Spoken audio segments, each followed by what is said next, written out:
রাতে আমি মোমো বানাবো। মিষ্টি, তুমি রিঙ্কির সাথে এখানে ডিনারটা করে নিও। আচ্ছা আন্টি, মোমো তো আমার খুব প্রিয় খাবার, খুব মজা হবে।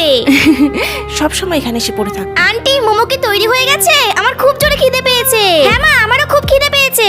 এখনো হয়নি, অনেক দেরি হবে। মিষ্টি, তুমি এখানে? আমি তোমাকে সারা বাড়ি খুঁজে খুঁজে পাই না। চলো বাড়ি চলো। আরে দিদি, বলছিলাম ও রাতে ডিনারটা করে বাড়ি যাক। না না, ও বাড়ি গিয়ে খাবে। চল মিষ্টি। রিঙ্কি, এগুলো তাড়াতাড়ি করে খেয়ে নে। মিষ্টি, তোমাকে না বলেছি কারোর বাড়িতে গিয়ে এভাবে খাবে না। এইভাবে কারোর বাড়িতে গিয়ে খাওয়া ঠিক নয়। জানিস মিষ্টি, তুই চলে যাওয়ার পরে মা কত বড় একটা তরমুজ কেটেছে। ধুস, আমি খেতেই পারলাম না। আরে মিষ্টি, তুমি এখানে এসছো, তোমার মা কিছু বলবে না? তোমার মা বাড়িতে রান্না করেনি? হ্যাঁ। আচ্ছা চলো খাওয়া যাক। মা, তুমি আজকে মুরগির রোস্ট বানিয়েছো না? ওটা নিয়ে আসো, খুব খেতে ইচ্ছে করছে। আরে রিঙ্কি, আমি কখন মুরগির রোস্ট বানালাম? যেটা দিয়েছি সেটা খাও।